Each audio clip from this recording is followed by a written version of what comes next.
The call came just after 2 a.m. Not from my wife, not from the embassy, from my daughter. Her voice was trembling, fragile. She never called me like this, never needed to. "Dad, she left. I don't know where I am. They took my passport." I sat up, every cell in my body going silent. "Who?" I asked. Her answer was the one name I prayed I'd never hear again in a sentence like this. Her mother. There was shouting in the background, foreign, aggressive. I asked for coordinates. She sobbed something I didn't recognize, but I remembered she was supposed to be on a girls' trip with her mom and half-sister, one I was intentionally excluded from. Then came the second blow. My wife's voice on speaker in the background, laughing. "That was hilarious," she said. "You should have seen her face," her sister chimed in. And that was the moment something broke. But not loud, not violent, clean. It started months ago, a slow erosion. The woman I married was always performative, graceful in public, indifferent at home. I told myself it was stress, business, her new social life. But when she started calling my daughter "your child" instead of "ours," something shifted. She smiled too easily around her own daughters, excluded mine from simple things, photos, shopping, dinners. I confronted her once. She said, "She's nearly grown. She doesn't need me." But children never stop needing parents. I told her that. She rolled her eyes and walked away. The line was drawn that night. I just didn't realize how far she was willing to cross it. I didn't sleep, not that night, not the next. I filed an emergency protection request through diplomatic channels.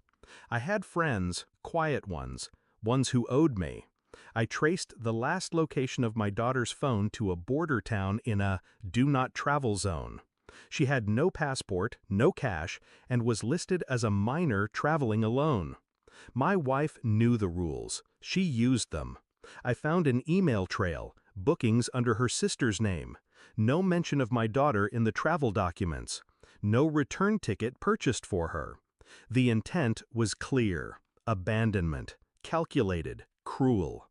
And that's when the part of me she used to love, the obedient, composed provider, died. The man who replaced him didn't raise his voice. He just started making moves. By morning, my daughter was secured. A private operative intercepted her before local authorities could. She was pale, hungry, silent, but safe.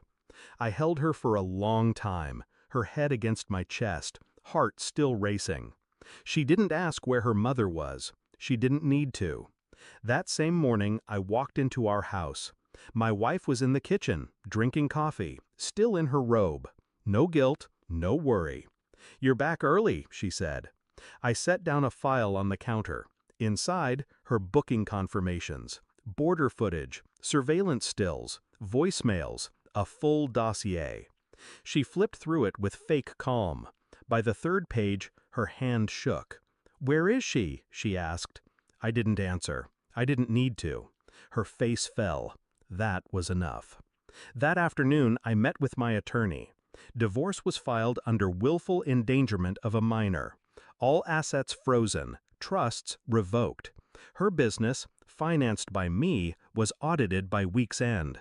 Turns out, her sister was listed as co-owner. Tax fraud made that easier. My daughter was relocated to a school abroad, one she chose, far from this family, far from that woman. I paid the first year in advance. When my wife called me, screaming, I said nothing. When she came to the house, pleading, I didn't open the door. She left a letter in the mailbox, 4 pages, tears, blame, regret. I burned it. Then mailed her a single page in return. No custody, no alimony, no second chances. You lost more than a daughter.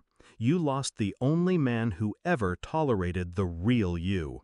It's quiet now. The kind of quiet that doesn't echo with footsteps or arguments or forced laughter. Just peace. I still see my daughter on weekends. She smiles more now.